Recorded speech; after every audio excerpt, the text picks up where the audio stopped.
কথা বলি না, টাকায় কথা বলে। আর একজন আর টাকা নাই, এও গরম গরম আউলা জাউলা লেভেল সারা কথা কয়। কি তোর টাকা নাই, তুই তো ফকির নির্ভোলা, তুই কেন গরম কথা কও? আমি কথা কই না, আমার দলের ক্ষমতার চেয়ারে কথা কয়। আছে না নাই? আর এক দলের ক্ষমতাও নাই, টাকাও নাই, কিও তুমি আবার এত চিল্লায় কথা কও কেন? আমার এলেমের গরমে কথা হয়, আমার ভেতরে একটা শিক্ষার গরম আছে, মূর্খর সামনে আমার পাওয়ার বেশি।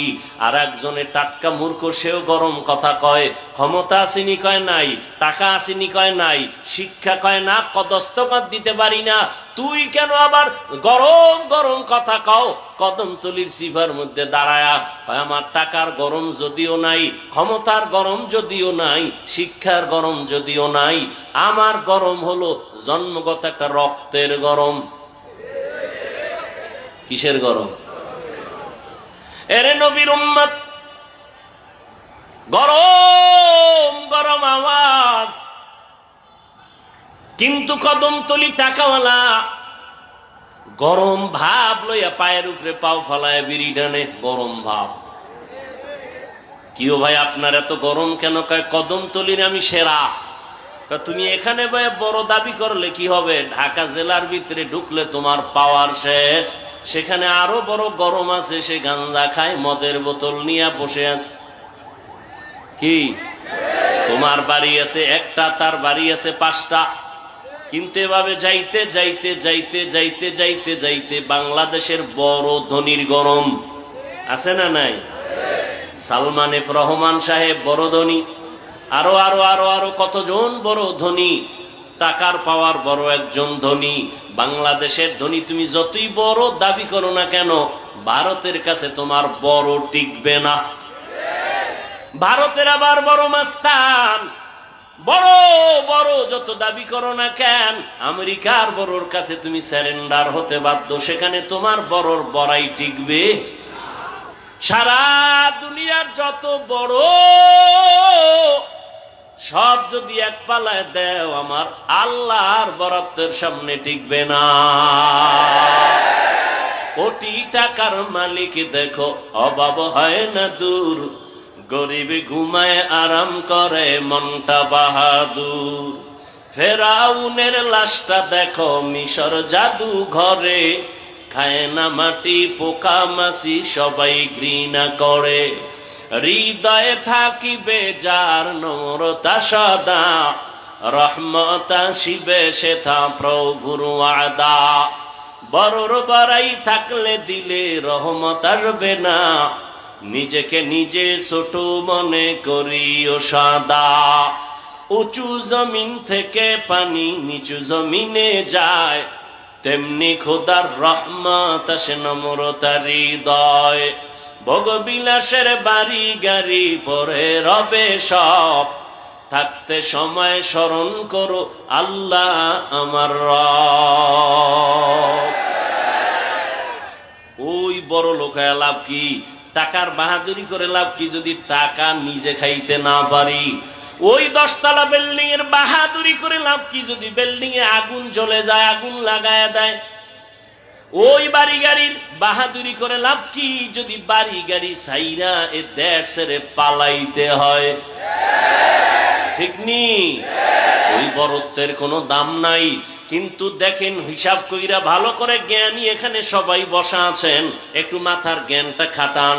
যত বড় দেখলাম আজ বড় কাল নাই, সম্মানের ফুলের মালা কালকে জুতার মালা, কিন্তু একমাত্র একদল আল্লাহর গোলাম।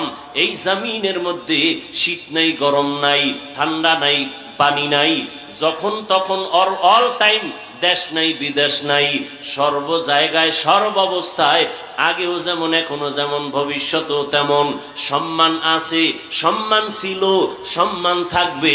এদের সম্মান কমে নাই, কমাতেও কেউ পারে নাই। তারা একটাই মাত্র দল, উলামায়ে আহলে হক। ইলমে রায়ে জাজু করদান বে সাক খলকেরা দাদান জবাবে বা সওয়াব। এখান থেকে একটা পয়েন্ট আমি ঔষধ দেই আমার কলিজার যুবকদের। ও কদমতলির যুবক বাবারা, পাও ধরে যদি বললে মা রাজি হও, বলো পাও ধরি। তবে তোমার বিশ্বাস নামক একটা তোমার ভেতরে যে জিনিস আছে ওটার উপরে আমি কঠোরতা দাবি করে একটা কসম কয়া বিশ্বাস বাড়াবার জন্য বলি। আল্লাহর কসম একবার, আল্লাহর কসম দুইবার, আল্লাহর কসম তিনবার।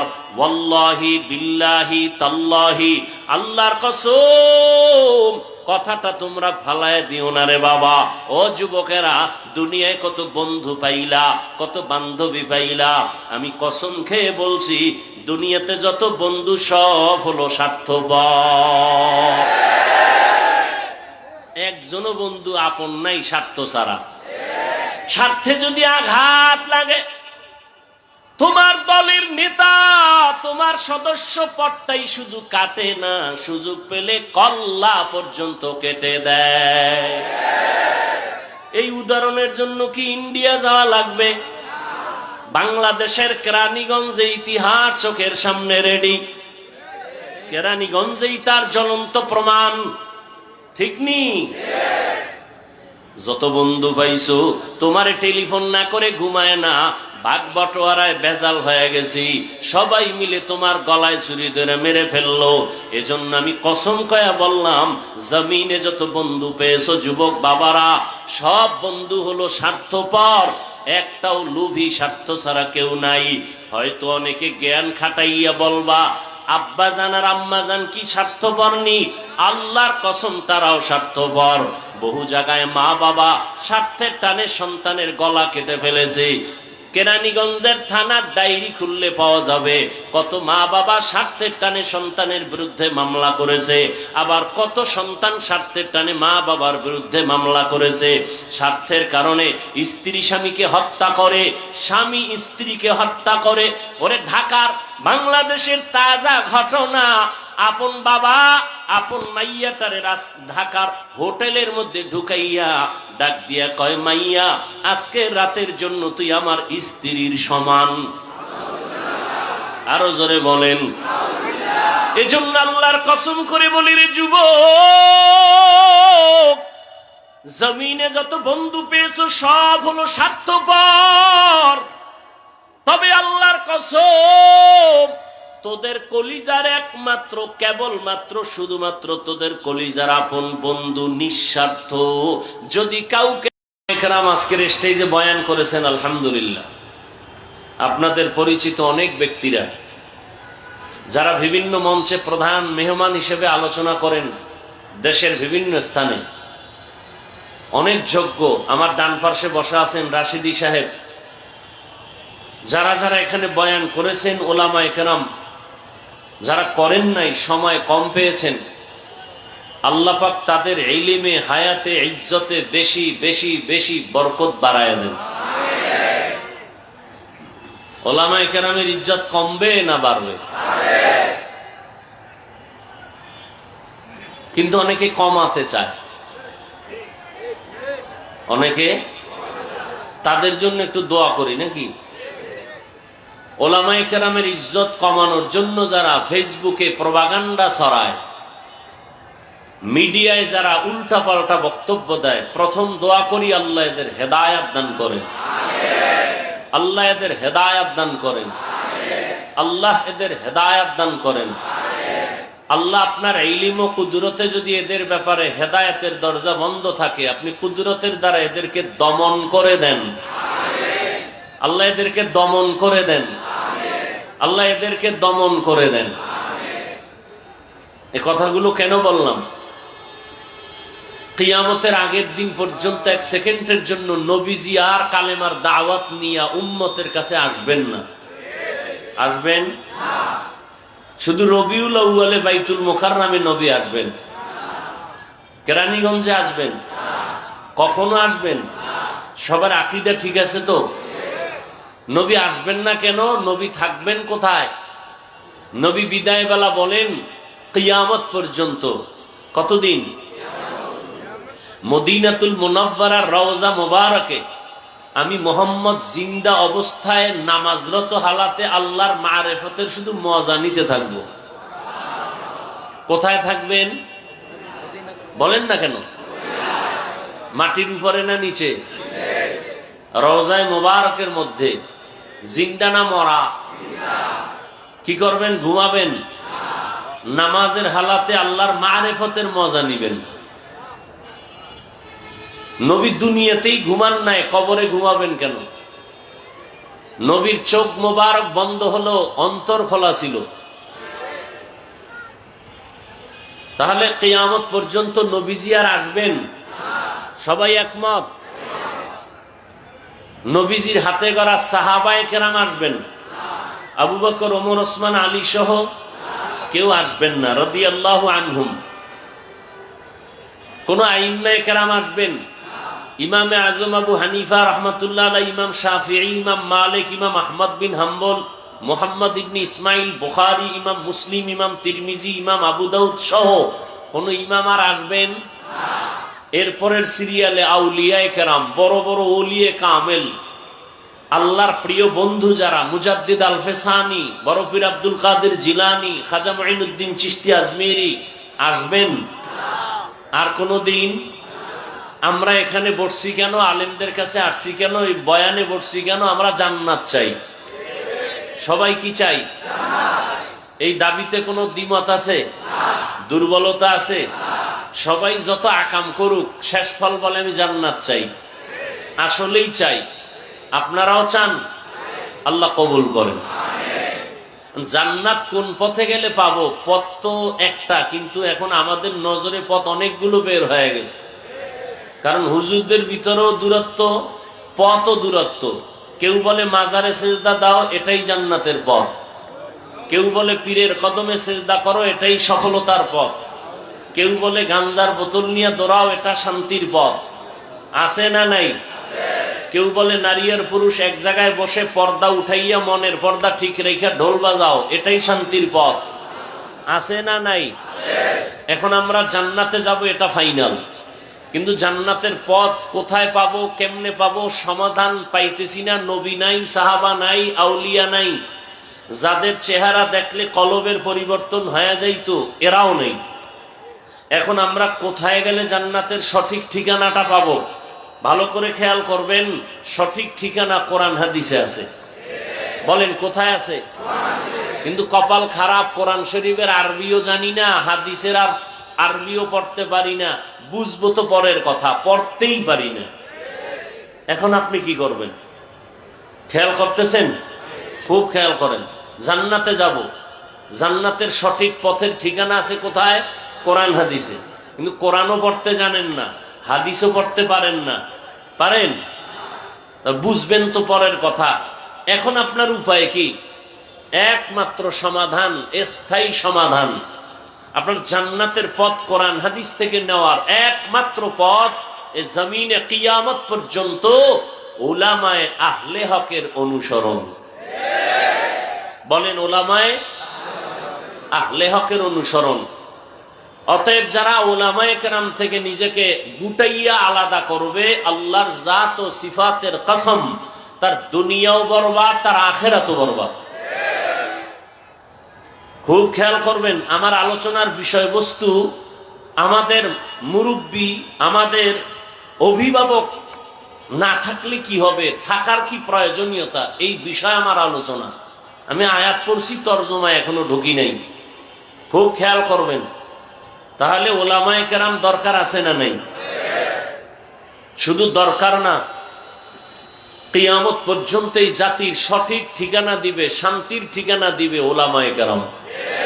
আর কেউ দিতে পারবে না। কারণ ওলামায়ে কেরামের মাথা অন্যদের তুলনায় একুরেট, নির্ভেজাল। অন্যদের মাথায় ভেজাল, বিবেকে ভেজাল। কেন? খায় ভেজাল, খায়। আলেমরা ভেজাল খায় না, ভেজাল পরিবেশে যায় না, তারা পিওর। আর আল্লাহর দেওয়া কিতাব তারা অধ্যয়ন করে, এমন কিতাব যে কিতাবে কোনো ভুল নাই, সে কিতাব তারা অধ্যয়ন করে। এমন কিতাব যে কিতাবের চ্যালেঞ্জ দেওয়া কিতাব, আজও পর্যন্ত ভুল বের করতে গিয়া কেউ পারে নাই, ব্যর্থ হইয়া অনেকে কালেমা পড়ে আল্লাহকে মেনে নিয়েছে। কথা ঠিক? সেই উলামায়ে কেরাম আমাদের একমাত্র ঠিকানা। কোরআন সুন্নাহর আলোকে সে আমাদেরকে জান্নাতের পথ দেখাবেন। অতএব এই উলামায়ে কেরামদের বিষয় আল্লাহ কোরআনে অনেক বয়ান করেছেন, হাদিসে রাসূল অনেক বয়ান করেছেন। তাহলে উলামায়ে কেরামদের কাছে যেতে হবে না হবে না? আমরা কোন আলেমের গোলামি করব না। গোলামি করব কার? আদর্শ মানব মদিনার। আদর্শ মানব মদিনার, কিন্তু আল্লাহকেও চিনি না, মদিনাও চিনি না, নবীর আদর্শও জানি না। এগুলো যারা জানেন, যারা চিনেন, এ যুগে যুগে ক্রমান্বয়ে আস্তে আস্তে এখন যারা আছেন এরা হলেন উলামা। এরা কি? এদের থেকে আমরা নবীর আদর্শ শিখব আর বাস্তবায়ন করব। এই হলো সহজ কথা। সেই রসুলের আদর্শ যদি কোনো আল্লাহওয়ালা পীরের কাছে পাই, আলহামদুলিল্লাহ। সেই আদর্শটা তাবলীগওয়ালার কাছে পাইল, বলেন না কেন? নাকি নাউজুবিল্লাহ? সেই আদর্শ কোনো বক্তার কাছে পাইল, আলহামদুলিল্লাহ। সে আদর্শ আমার দরকার চাল ডাল মাছ, কি আমি যদি কদমতলি পাই ভালো, বাড়ির দরজায় যদি পাই আলহামদুলিল্লাহ। আমার মাছ দরকার, তাজা মাছ, পচা না। কি বাড়ির দরজায় পাই আর কদমতলি পাই, আমার মাছ লাগবে, এটা ফাইনাল। ঘরে পাইলো আলহামদুলিল্লাহ, দরজার বাইরে পাইলো, কদমতলি গিয়া পাইলো, কিন্তু একটা শর্ত, একটা পচা না, কি তাজা। খুব খেয়াল করেন। আমার জান্নাত দরকার, রসুলের আদর্শ দরকার শান্তির জন্য। এখন এই শান্তির আদর্শটা আমি পাবো ওলামায়ে কেরামের মাধ্যমে। ওলামায়ে কেরামের মাধ্যমে চাই সে তাবলীগের ব্যানার লাগাইয়া দিক, আলহামদুলিল্লাহ। সে কোনো পীরের ব্যানার লাগাইয়াও যদি রসুলের আদর্শ দেয়, আমি সেখান থেকে গ্রহণ করব। তবে খেয়াল করতে হবে ব্যানারটা যেন পচা না হয়। পচা ব্যানার বুঝেননি? বয়ান দিছে সুন্দর, কিন্তু ভিতরে তার আমল নেই। এরকম আছে না নাই? উপরে বোতলে লেখা মধু, ভিতরে বিষ। বোতলের উপরে লেবেল লাগানো মধু, ভেতরে কি বিষ। এইটা যেন না হয়। অনেকে লেখাইতেছে ওলি কুল শিরোমণি, সাইনবোর্ড কত সুন্দর, মুজাদ্দিদে জামান, ওলিয়ে কামেল, এরকম আছে না নাই? সাইনবোর্ড ভালো না খারাপ? ভালো। ওলিয়ে কামেল, অলিকুল শিরোমণি, জামানার মুজাদ্দেদ, আছে না নাই? মুজাদ্দিদে জামান, অলিকুল শিরোমণি, জামানার আউলিয়া। সাইনবোর্ড সুন্দর, ভিতরে গিয়ে দেই গাঞ্জা খায়, আছে না নাই? এই জন্য সাইনবোর্ড দেখা আমি যার থেকে রসুলের আদর্শ নিব, পচা আদর্শ যেন ওখান থেকে সাপ্লাই হতে না পারে, এটা আগে বুঝা, এরপর আমাদের চলতে হবে। আল্লাহ বুঝার তৌফিক দান করেন। যে আয়াত পড়েছি রসুলের একটি হাদিস পড়েছি, আল্লাহ তরজমাটা বলি। আল্লাহ বলেন, ইয়া আইয়ুহাল্লাযীনা আমানুত্তাকুল্লাহ, হে মুমিন তুমি আল্লাহকে ভয় করো, তাকওয়া অর্জন করো। ওয়া কুনু মা'আস সাদিকিন, আল্লাহর প্রিয় বান্দা জমিনে যারা আছেন সাদিকিন, সত্যবাদী, তাদের বন্ধু হইয়া থাকো। আয়াতের তরজমা শেষ। রসুলের একটি ছোট্ট হাদিস পড়েছি। নবী বলেন, قال النبي صلى الله عليه وآله وسلم من تواضع لله رفعه الله।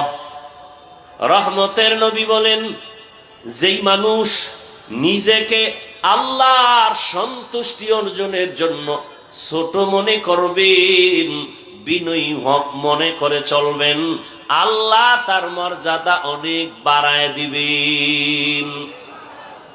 নিজেরে কি মনে করে চলবে? আরে ভাই কথা বলেন না কেন?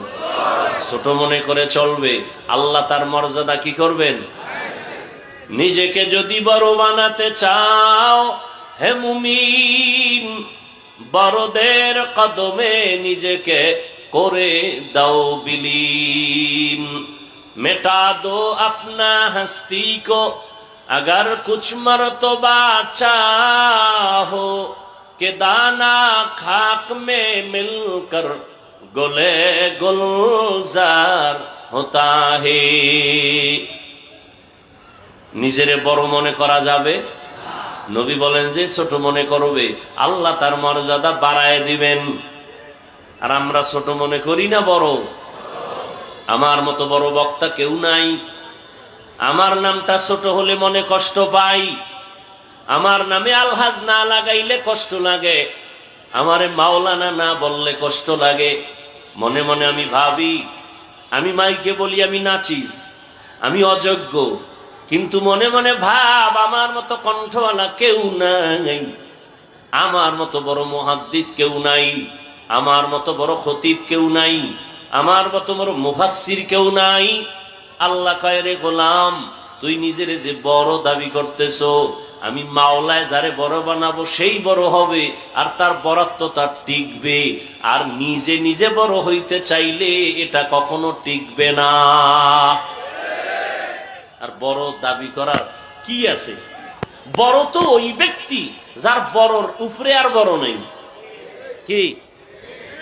যেমন আমি যদি মনে করি আমার মতো খতিবের বাংলাদেশে আর কেউ নাই, আমি বড় একজন বক্তা, পেছন থেকে কে যেন এক জ্ঞানী আমাকে ইশারা দিয়ে বলে, এই হাফিজুর রহমান, তুমি যত বড় বক্তা দাবি করো না কেন, তুমি কিন্তু খাজা মঈনুদ্দিনের মতো বড় হতে পারবা না, তুমি মুজাদ্দিদ আল ফেসানির মতো বড় হতে পারবা না। যত বড় দাবি করি চোখের সামনে যাদের দেখছি তাদের সমানও হতে পারবো না, হাটহাজারীর হুজুরের সমান হতে পারবো না, খতিবে আজম সিদ্দিক আহমদ রহমাতুল্লাহর সমতুল্য হতে পারবো না। আমি নিজের যত বড় মুফতি দাবি করি না কেন, মুফতি আজম বাংলাদেশের মুফতি ফয়জুল্লাহ রহমাতুল্লাহর সমতুল্য হওয়া যাবে না। আমি যত বড় মুহাদ্দিস দাবি করি না কেন, শাহ ওলিউল্লাহ মুহাদ্দিস দেহলভীর সমতুল্য হওয়া যাবে না। আমি যত বড় শাইখুল হাদিস দাবি করি না কেন, শাইখুল হাদিস আল্লামা জাকারিয়া রহমাতুল্লাহর সমতুল্য হওয়া যাবে না। এবার আমগো চাপ্টার বাদ, আমগো উপরে এতক্ষণ যাদের নাম কইছি, এদেরকে যদি ওজন করা হয়, এরাও কিন্তু বড় দাবি করার কায়দা নাই। যত বড় যত বড় যত বড়, এদেরকে যদি সাহাবায়ে কেরামের মানদণ্ডের কিনারায় নেয়, সাহাবাদের 1000 ভাগের 1 ভাগও তারা হতে পারবে না, আবু বকরের মতো হতে পারবে না। সাহাবায়ে কেরামের এত সুন্দর ইলম, এত সুন্দর আমল, এত সুন্দর তাকওয়া, এত সুন্দর তাদের ব্যবহার, এত সুন্দর তাদের পরহেজগারি, এর 1000 কোটি ভাগের 1 ভাগ তুলনা কারো সাথে চলবে না। এবার আসেন, সাহাবাদেরকেও যদি আবার ওজন দেওয়া হয়, ওজন দিয়ে যদি রহমতের নবীর পার্শ্বে দাঁড় করানো হয়, আমার নবীজির সমতুল্য কখনো হবে না। ইলমে রা'জাজু করদান বেহিসাব, খলকে রাদাদান জওয়াবে বাসওয়াব, হক না দারত দোস্তে খলকা জারে রাহ, নিস্তে ই খাসলত একে দিন দারে রাহ।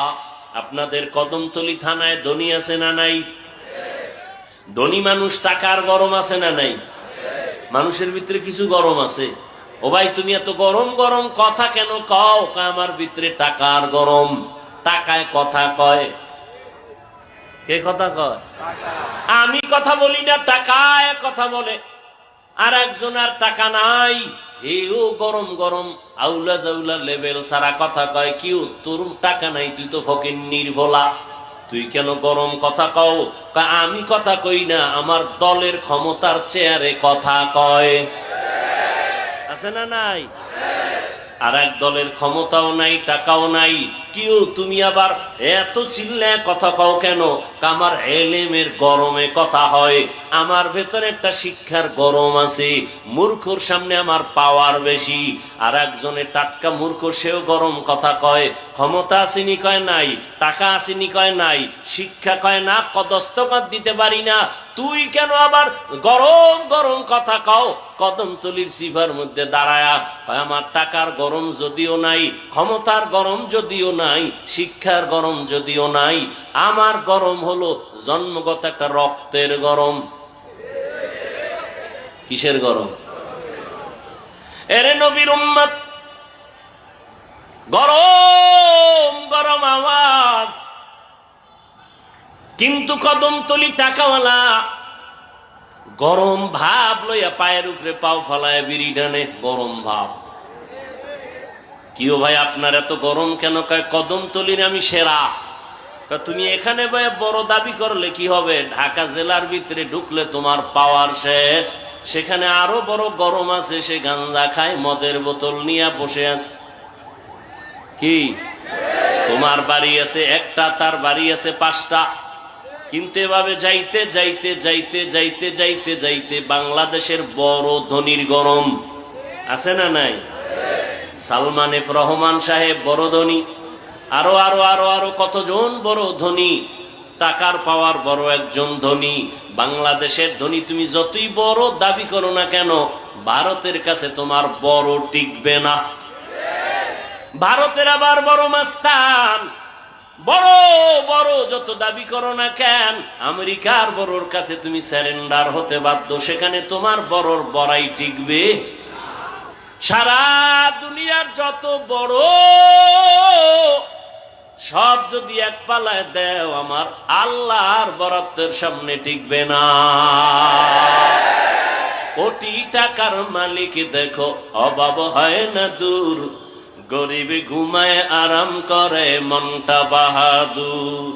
ফেরাউনের লাশটা দেখো মিশর জাদু ঘরে, খায় না মাটি পোকা মাছি সবাই ঘৃণা করে। হৃদয়ে থাকিবে যার নম্রতা সদা, রহমত আসিবে সেথা প্রভুর ওয়াদা।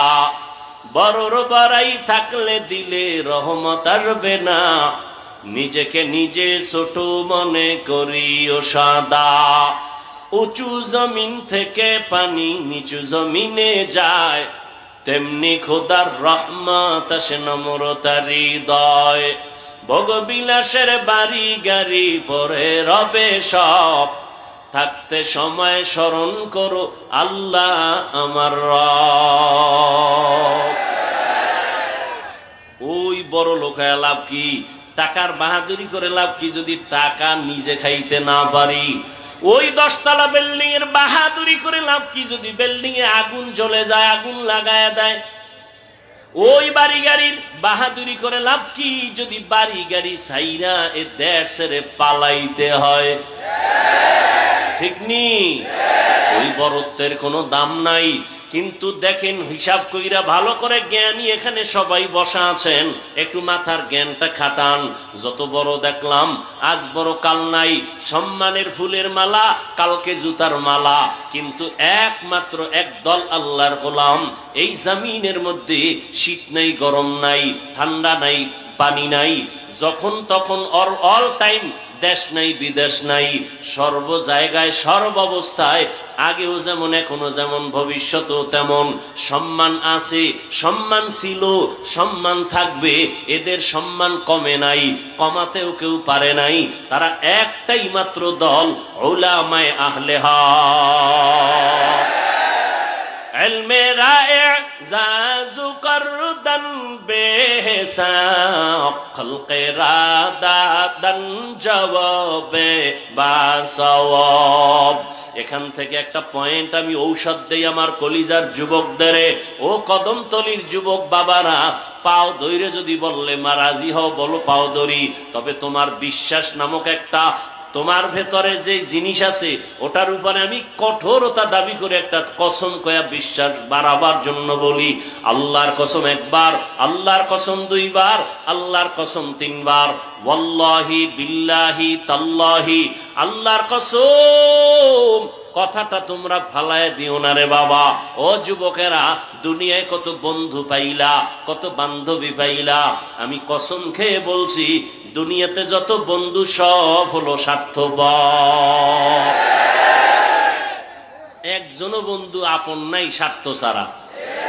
স্বার্থে যদি আঘাত লাগে, তোমার দলের নেতা তোমার সদস্য পদটাই শুধু কাটে না, সুযোগ পেলে কল্লা পর্যন্ত কেটে দেয়। এই উদাহরণের জন্য কি ইন্ডিয়া যাওয়া লাগবে? বাংলাদেশের কেরানীগঞ্জে ইতিহাস চোখের সামনে রেডি। কেরানীগঞ্জেই তার জ্বলন্ত প্রমাণ। ঠিক নি? যত বন্ধু পাইছো তোমারে টেলিফোন না করে ঘুমায় না, ভাগ বটোয়ারায় বেজাল হয়ে গেছি, সবাই মিলে তোমার গলায় ছুরি ধরে মেরে ফেললো। এজন্য আমি কসম কয়া বললাম, জমিনে যত বন্ধু পেয়েছো যুবক বাবারা, সব বন্ধু হলো স্বার্থপর, একটাও লোভী স্বার্থ ছাড়া কেউ নাই। হয়তো অনেকে জ্ঞান খাটাইয়া বলবা আব্বা জান আর আম্মা জান কি স্বার্থপর নি? আল্লাহর কসম তারাও স্বার্থপর। বহু জায়গায় মা বাবা স্বার্থের টানে সন্তানের গলা কেটে ফেলেছে। কেরানীগঞ্জের থানার ডায়েরি খুললে পাওয়া যাবে কত মা বাবা স্বার্থের টানে সন্তানের বিরুদ্ধে মামলা করেছে, আবার কত সন্তান স্বার্থের টানে মা বাবার বিরুদ্ধে মামলা করেছে। স্বার্থের কারণে স্ত্রী স্বামীকে হত্যা করে, স্বামী স্ত্রীকে হত্যা করে। ওরে ঢাকার বাংলাদেশের তাজা ঘটনা, আপন বাবা আপন মাইয়াটারে ঢাকার হোটেলের মধ্যে ঢুকাইয়া ডাক দিয়া কয়, মাইয়া আজকে রাতের জন্য তুই আমার স্ত্রীর সমান। আরো জোরে বলেন। এজন্য আল্লাহর কসম করে বলি রে যুবক, জমিনে যত বন্ধু পেয়েছো সব হলো স্বার্থপর। তবে আল্লাহর কসম, তোদের কলিজার একমাত্র কেবলমাত্র শুধুমাত্র তোদের কলিজার আপন বন্ধু নিঃস্বার্থ। যদি কাউকে